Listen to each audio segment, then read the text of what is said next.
Which hero shooter dies next? Tier list from Just Say Steven.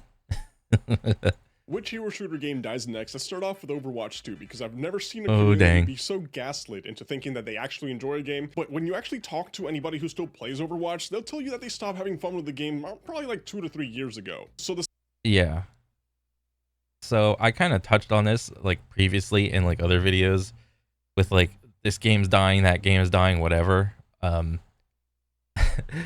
FPS genre is a genre that is very voraciously consumed by its,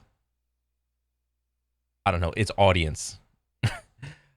And I don't know, like if any shooting game that wants to tout itself as being some sort of like competitive FPS or any shooter in general, and if the developer says the word esport in there anywhere, then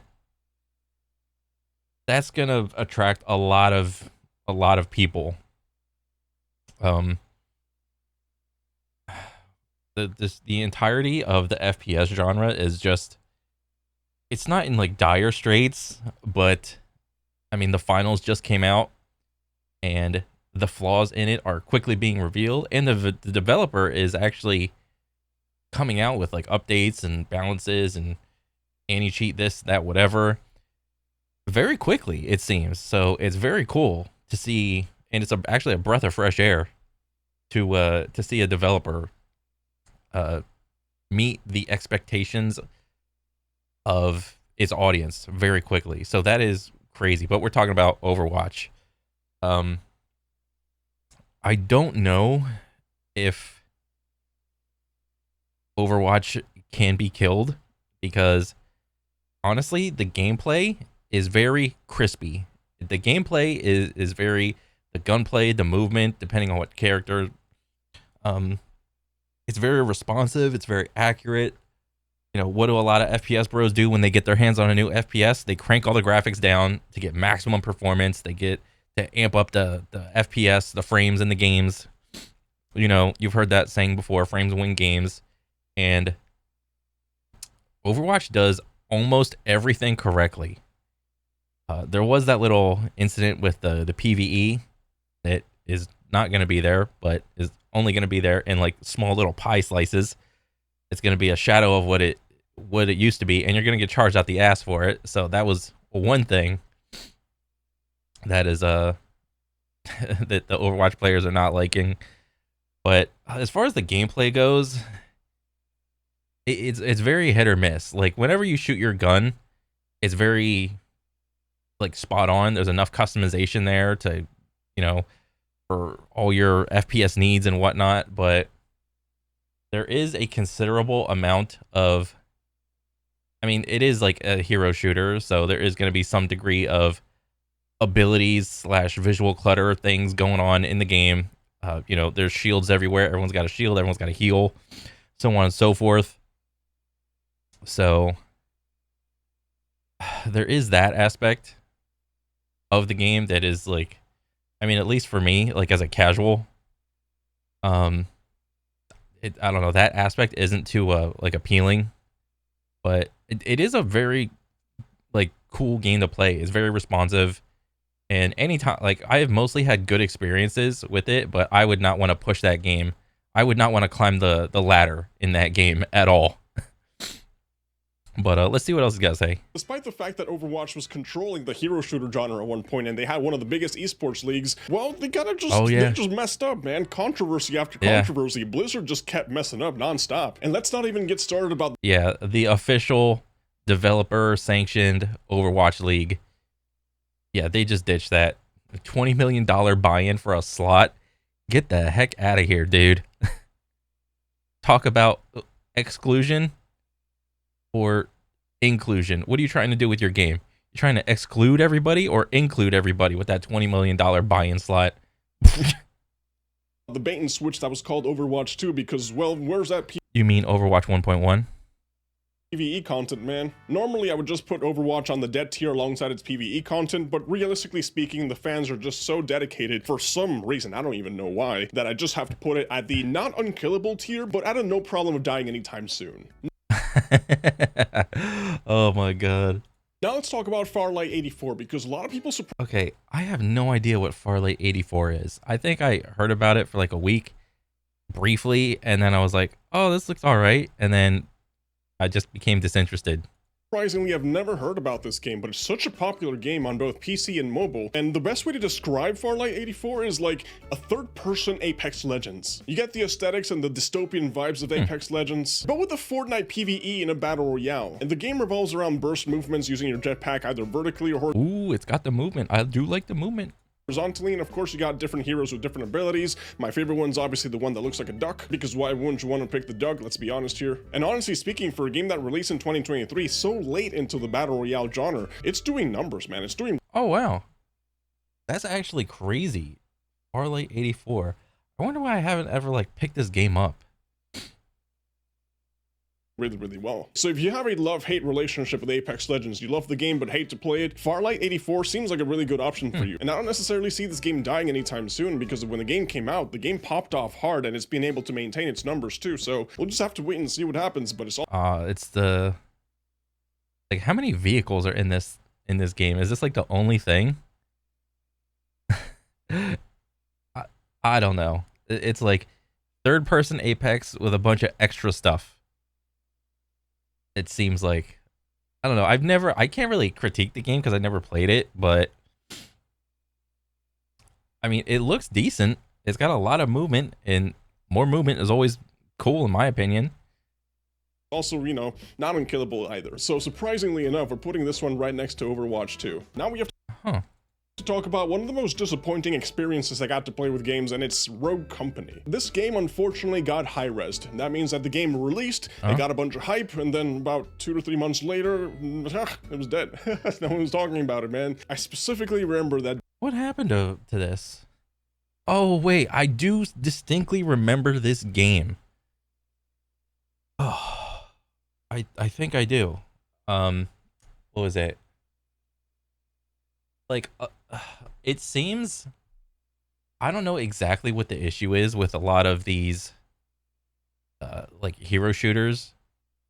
You know, they all try to come out, they're like the core gameplay is like your guns and your movement, and then what do you slap on? You have to slap on abilities to keep the game interesting, and then you come out with some sort of like ladder rank system or whatever, maybe a couple different types of modes that play your game in.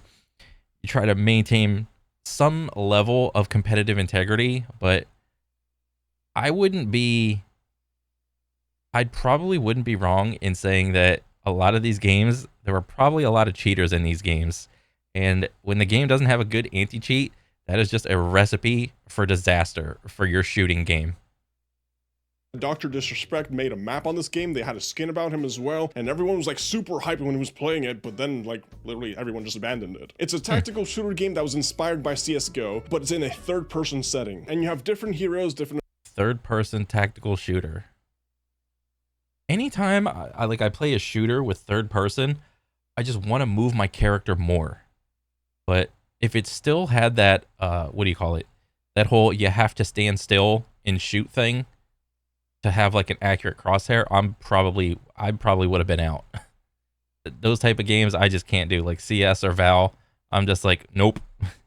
abilities, of course, with attack and defense style gameplay, so basically Valorant. Oh, it doesn't look like it. Rogue Company is that Valorant exists, by the way. You know, it's like, why play Rogue Company? I guess for the third-person shooter aspect, but like that doesn't really like mix well with tactical shooters, because there's much more about aim and precision, which you don't really get that benefit when you're playing a third-person perspective. And Hi-Rez has been going through constant changes in their company, and unfortunately, if I have to put it anywhere on the tier list, it's on the life support tier. Life support tier. And then also, I don't know, like most games will go through this, like when the game releases, they will go through this phase of, oh, it's really hype. And then it'll either die off slowly or die off a cliff. And you want your game to, like, it's inevitable. You want your game to die off slowly. You want a very smooth curve. You want to maintain. And then, maybe by the next season you come out and it goes up and then it goes down. That's going to happen to every shooting game. Your goal is to have players come back every season to, play the game again. What you don't want is your game to just fall off a cliff for whatever reason. Rogue Company. I mean, I saw a little bit of Rogue Company and it looked good. It didn't look terrible. I don't exactly know what went wrong with Rogue Company, besides the fact that the main mode was that it was like very Counter-Strike / Valorant style of you only get 1 life per round and you have to play maybe upwards of like 30 to 40 rounds, and it's like first to, I don't know, 16 or 15 or whatever. Whenever you get killed, you're dead for the round, and then once you respawn, you come back and you can like choose your guns and whatever. That was like the main game mode, I think. But I don't know, man. To be honest. And speaking of Valorant, when I think of hero shooter as a genre, the first thing that came to my mind back in the day was Overwatch, but now that Valorant's exploded in popularity, this is the hero shooter. This is the cream of the crop. I think Valorant is in a great spot competitively, to be honest. The skins are ridiculously expensive, but let's not even talk about that. But the gameplay... Well, the skins are expensive because there are no gambling aspects to obtaining the skins. Unlike Counter-Strike, where you have loot boxes. So honestly, I think it's better that the skins are like really expensive, because whatever you pay for, you get exactly that. The thing with Valorant that I don't like is, doesn't Valorant have like some secondary currency that is separate from like your actual local money? Like, so like I live in America and like the money is like USD.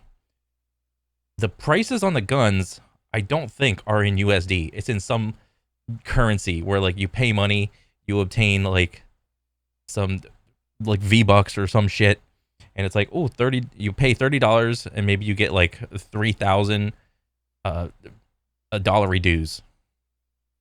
So that's like an equivalent thing right there. But whenever you buy the bundle, there's like this little bonus thing. So you pay like $30 and then maybe you get 3,200 dollary dues in the game. So then the skin comes out and it's like, oh, it's the skin costs $34 or 3,400. So not only do you have to spend 30, you have to spend another 5 to get like the plus little 500. So then what was that?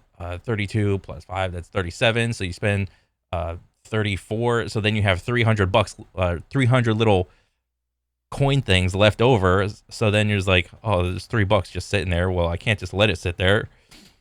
That's one aspect that I don't like about Valorant. If it honestly, you can have the expensive skins, but don't do this dumb shit where the currency that you're buying is like, you can like kind of shave off like a little tiny piece of the currency, and you buff the prices by, oh, you spent $30 and you got to spend another little extra 5, and then you have like a little bit of extra money sitting over, so it's just always staring at you like, oh, what else can I buy with this $300? It's like, it's stupid.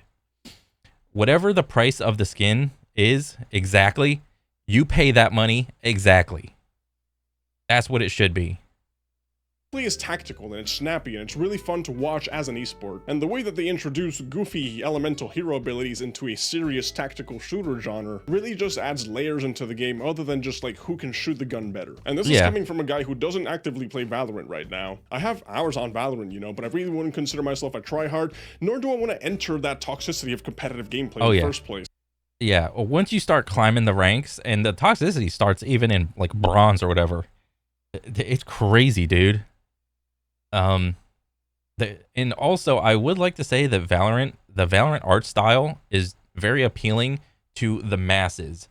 Counter-Strike isn't so much about the pretty colors, the abilities, so on and so forth. There's like an audience for that doesn't want all the abilities and the shinies and the colors. So there's an audience for that side in Counter-Strike, and then there's an audience for the other side in Valorant.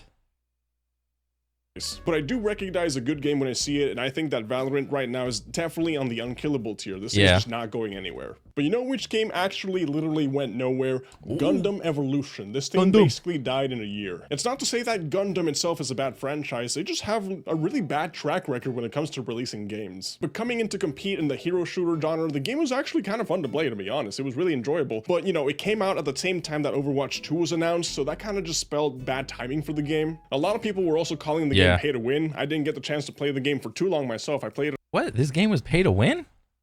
I didn't hear anything about that. I remember there was a brief stint in the Aim Train community where it was like, oh, it's like Overwatch, but it's Gundams, and the abilities are kind of the same, but you got Gundams.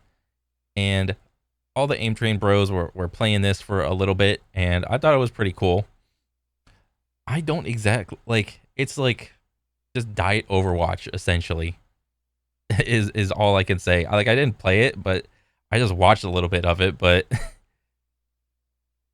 like, when I think about Gundam, I don't think it wouldn't have occurred to me to think like, ooh, precise shooting game with movement and objectives and so on and so forth. When I was a little kid, I watched a lot of the like Gundam shows and whatnot, and I thought that was cool. I never would have thought it could turn into like this Overwatch style of shooter with like, you got your ultimate right there, you got your little abilities, and you got your health.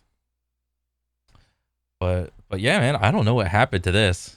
A couple of times, but going off from what I read in the forums, the game is very pay to win. You have to unlock the units by buying them, and they cost around like $20 per unit. From what I understand, they released a patch to nerf all the free-to-play units and buff the paid units, so the game was— oh, that's why it died. Oh, no fucking wonder.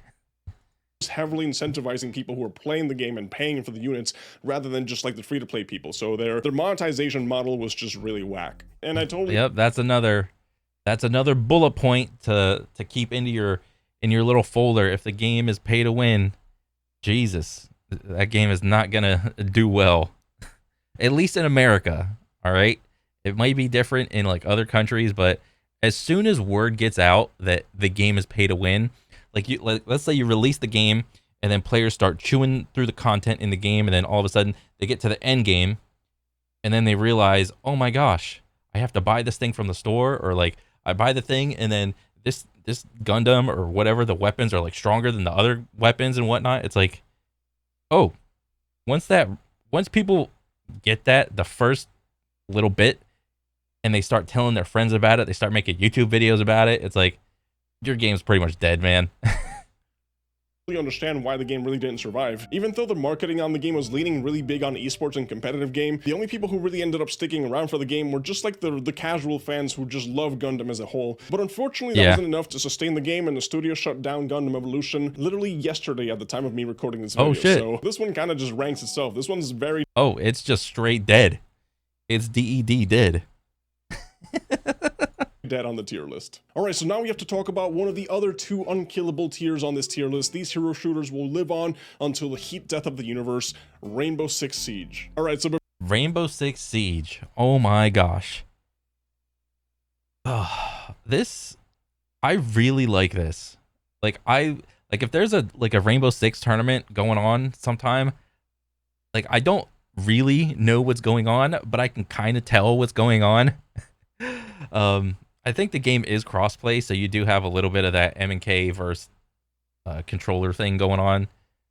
I don't know like what the environment is like for Rainbow Six in that aspect. I know Apex, you know, the whole M&K versus roller debate is like very prevalent.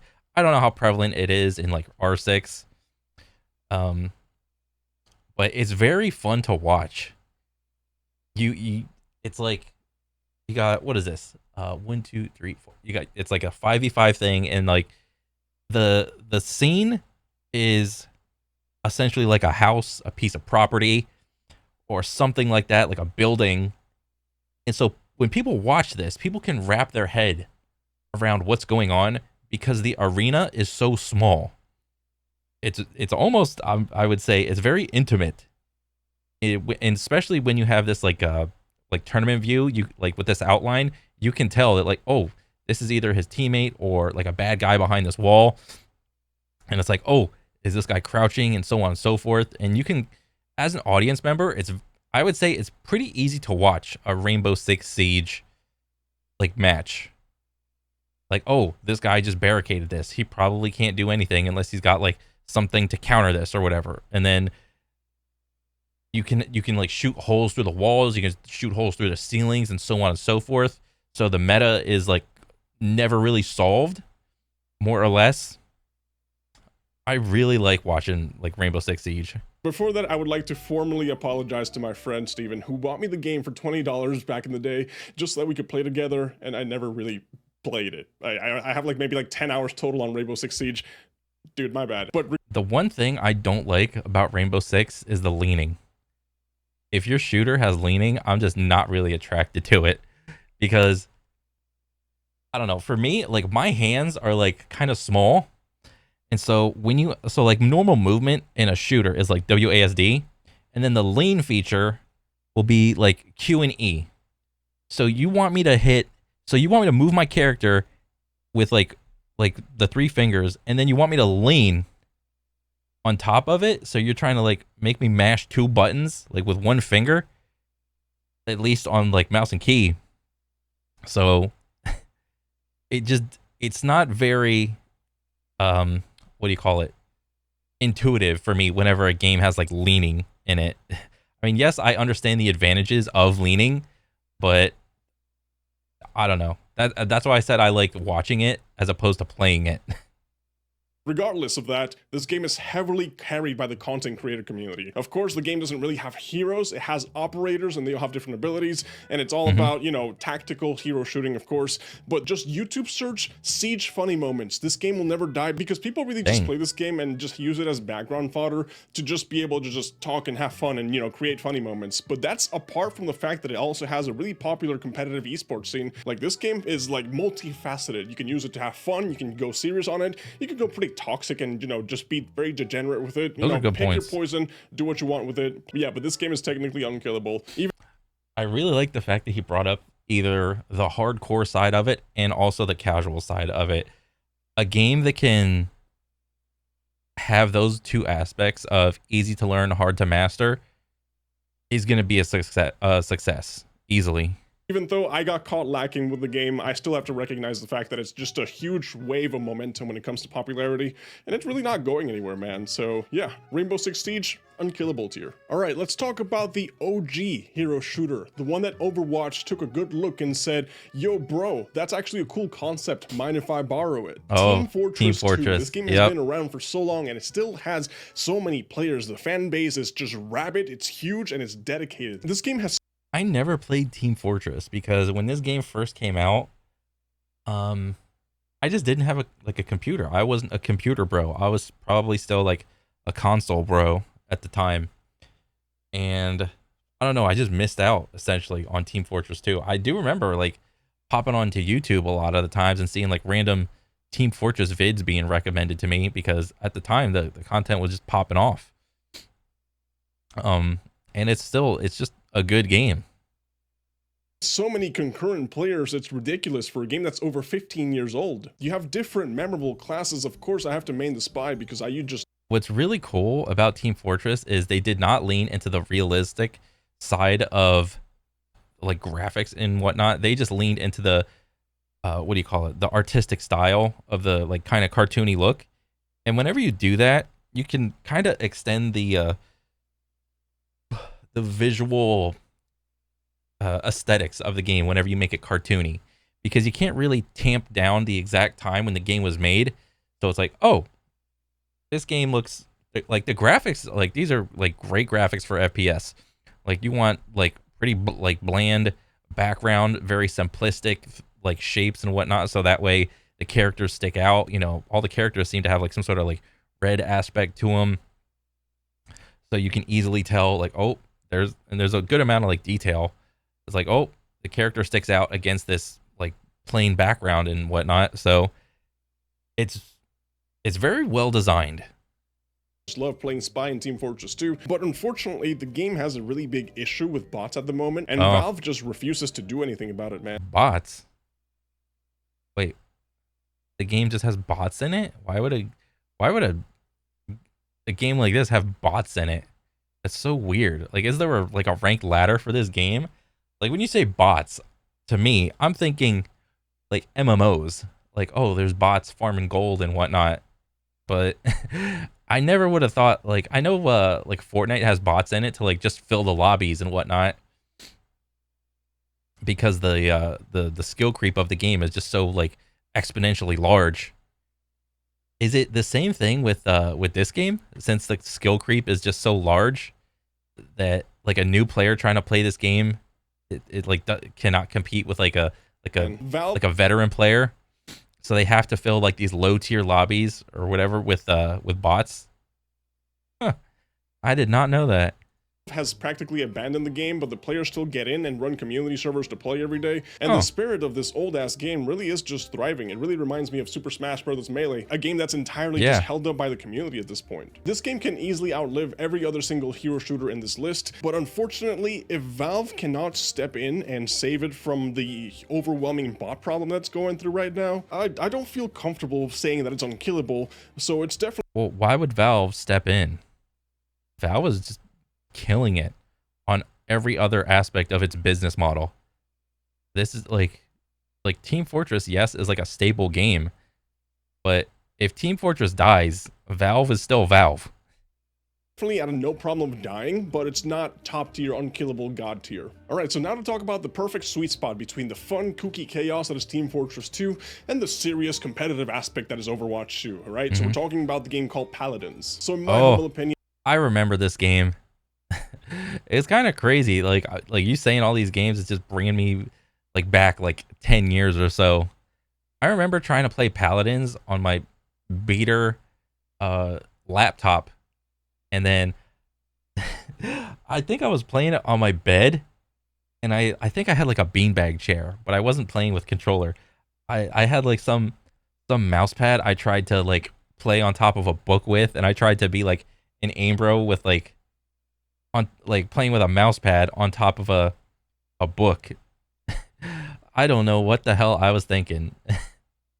Paladins is a lot more fun to play than Overwatch. I play the game a lot casually, and a lot of people think that it's an Overwatch knockoff because it came out 4 months after Overwatch, but it came out only 4 months after Overwatch, so that means that the game was already being developed by the time. So it's not like they copy-pasted the game, and they just— Bro, that is a boop. Happen to be coincidentally very similar to each other. But Paladins, the different heroes, the gameplay, everything about the game is just really fun. There's a lot of creativity when it comes to like the special abilities and the different characters that you have. There's actual— I can tell you this much, like just looking at this like couple seconds of gameplay, there is a shitload of visual clutter in this game. Like, I'm about to have a seizure. Tech skill involved when it comes to competitive gaming, but if you're like a casual player like me, you don't need to worry about that, to be honest. But unfortunately, the game is being handled by Hi-Rez, the same people that are choking out Rogue Company. Yeah, they're pouring all their resources into Smite and into Paladins. So even though the game is doing really well and it has a healthy player base, it's still managed by one of the companies that are just very not good at dealing with games, man. So Paladins, despite being handled by Hi-Rez, you know, they still get a healthy amount of heroes and updates. And there's always new stuff that's coming into the game. But that's crazy that Paladins is still like kind of alive. I never would have thought of that. Unfortunately, the big asterisk that determines whether this game is at a risk of dying or not having any trouble dying yet is the company who's handling it. Because the gameplay is fun, competitive is good, the players are very dedicated, it's a very healthy environment. But if I see that Rogue Company shuts down, I would put this game into risk of dying. But because Rogue Company is still alive, I consider Paladins at a no problem, but just like at the very bottom of no problem. Shatterline was supposed to be the perfect game. This thing was supposed to do everything that Overwatch 2 failed to deliver. Fast-paced movement, different— I remember when Shatterline came out. Huh. Heroes, different abilities, competitive PvP with payload, conquest, domination, you know, all that good stuff that you find in Overwatch, plus a PvE roguelike experience where you go on expeditions with your friends and you go fight different shard enemies, because there's a whole storyline about these shard monsters. I don't really like remember the storyline at the moment, but you go on expeditions and you go on dungeons and you take on sector bosses for like loot, blueprints, resources, and at the end of every section the game asks you, do you want to keep going on your expedition or do you just want to evacuate with what you have? So the game had a really fun PvE experience for being a first-person shooter game that's also geared towards competitive PvP. The PvE side of it was actually really fun, but unfortunately this game came out while Overwatch 2 was announced. So Overwatch 2... It seems like the trend is whenever Overwatch 2 came out, there were a couple games before and a couple games after that came out.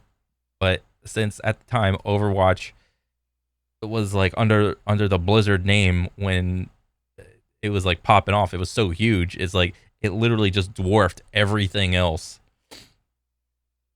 Dang. I wasn't there when Overwatch 1 came out. I wasn't a PC bro at the time. They still had the promise of PvE, that of course was eventually scrapped, so people were really looking forward to everything that Overwatch promised, and unfortunately because of that, Shadowline got kind of sidelined. But I played my fair share of Shadowline and it was genuinely fun. The only issue that I have is that, you know, because it was a smaller company, the updates were coming a little slow, so people just didn't have the attention span or the patience to wait for the updates. There was also a lot of ping issues and server issues because it was a smaller company. Wait, did this game... Oh, Jesus. And so did this game have PvE and PvP? I think you said it did.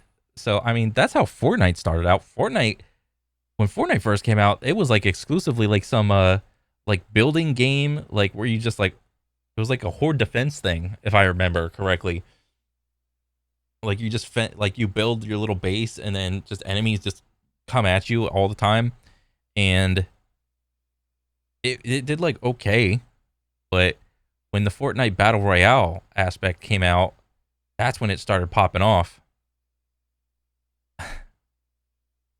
Unfortunately, you would get a lot of random disconnects, which, you know, in PvP, if you get disconnected in PvP, then whatever, you know, it happens. Yeah, just log back in and keep going. But in the PvE expeditions, if you got disconnected, that's it. You lose all your progress, you lose everything. And these things could range between like 15 minutes to 45 minutes, depending on how long you want to go to. And after 45 minutes, you get randomly disconnected. Trust me, you're not going back in to keep playing the game. You're looking at the current player base and how many people are... Oh, yep, this game's pretty much dead. Jesus. Actively playing it. It's unfortunately a game that's on life support right now. All right, so now to talk about Apex Legends. Oh boy. You're being gaslit into thinking you like this game. This is just like with Overwatch. This is coming from a guy who grinded Apex ranked for years. Trust me, even if you're not aware of it, you're being gaslit into thinking you enjoy this game. There's way better options out there, man. It is the best battle royale out there. It does have the most enriching story with the characters and the lore and the personalities. Yeah, but no one's playing Apex for the lore and all that other bullshit you said, dude. They're playing it because the gunplay and the movement system is awesome. All right, it's essentially like on the Source engine system, you can tap strafe, bunny hop, wall bounce, do all the movement stuff. If you're playing on controller or if you're playing on M&K, but I mean, you know, there is that little elephant in the room of M&K versus roller on this game, and how much of the population is on controller versus how much the population is on M&K, and so on and so forth. I will say that whenever like the ALGS season is like in full swing, the player count does go up because everyone's playing the game, everyone's streaming the game, so on and so forth. But then whenever the ALGS season is over, the game literally just dies. And it does go through that wave of, oh, a season's coming to an end, less and less people are playing, new season. It does that wave of a big hype on new season, and then it dies off. It's not in concept, it's not like a bad BR. I think there is a little bit of concern in like the ability power creep. Like anytime a new legend comes out with like their abilities, they in some way, shape, or form, the abilities just seem to be getting better and better.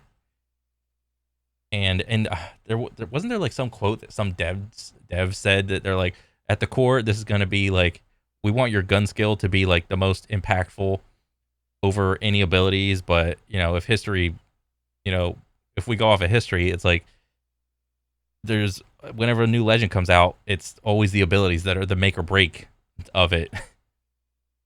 But trust me, guys, it's not worth it. You're better off reading about Apex and keeping up with the updates versus actually playing the game. You don't want to deal with the toxicity. You don't want to deal with the people, the madness.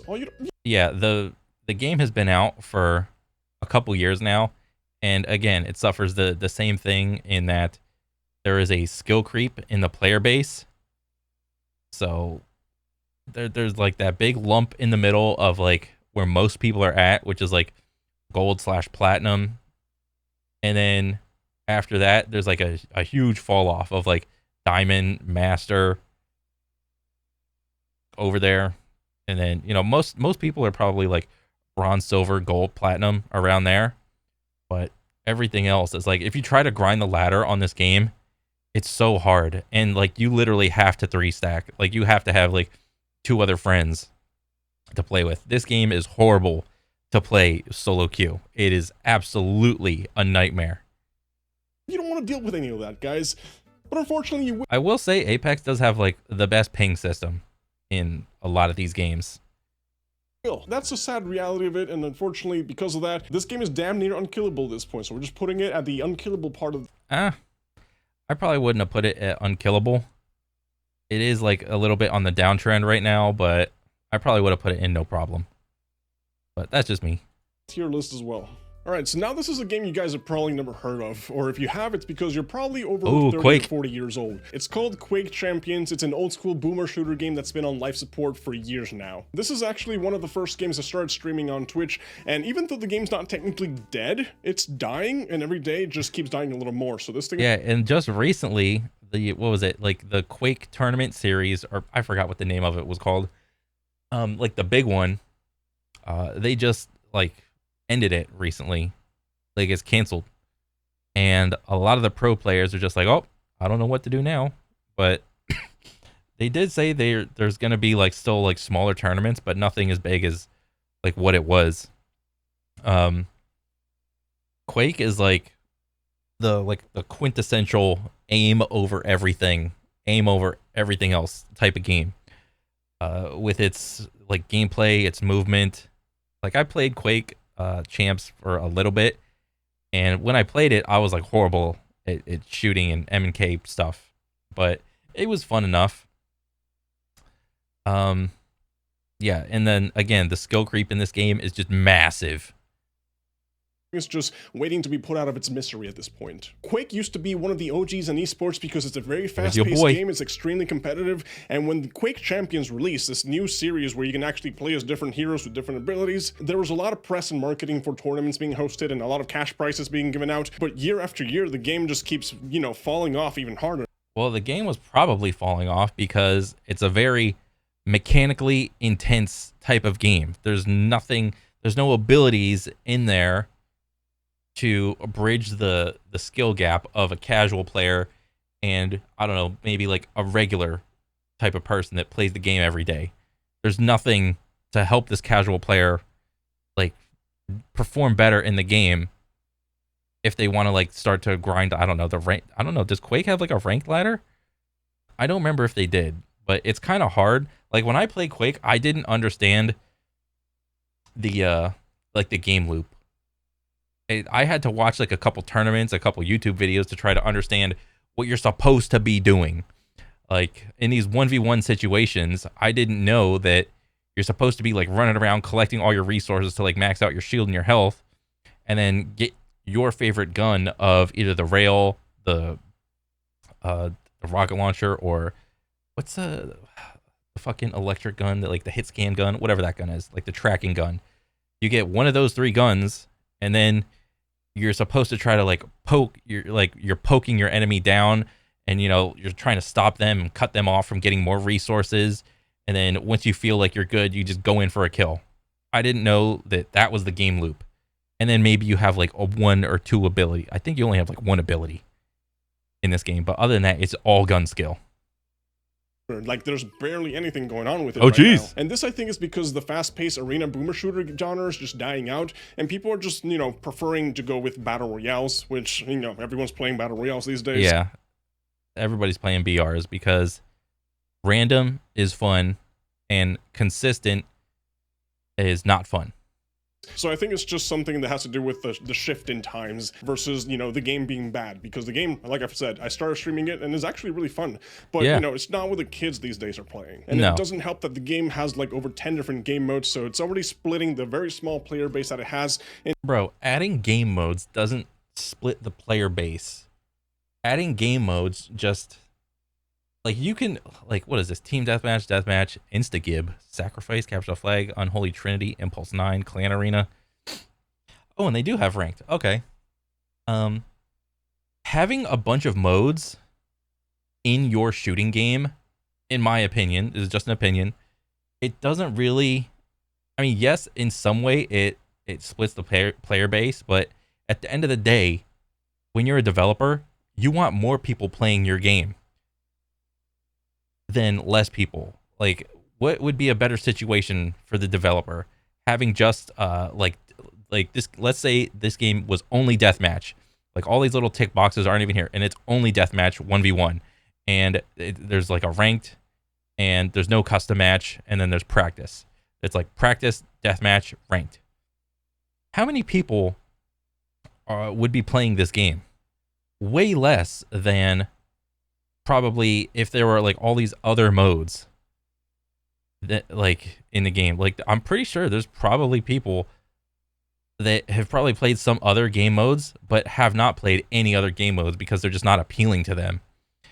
But arguably a lot of like the objective type game modes are very team based, and in that sense, when you just whenever you have friends and you can like 3 stack or 4 stack whatever it is in Quake, it's just, I don't know, if the solo experience of your game is not that great, then I don't think it's going to be a good outcome for your game.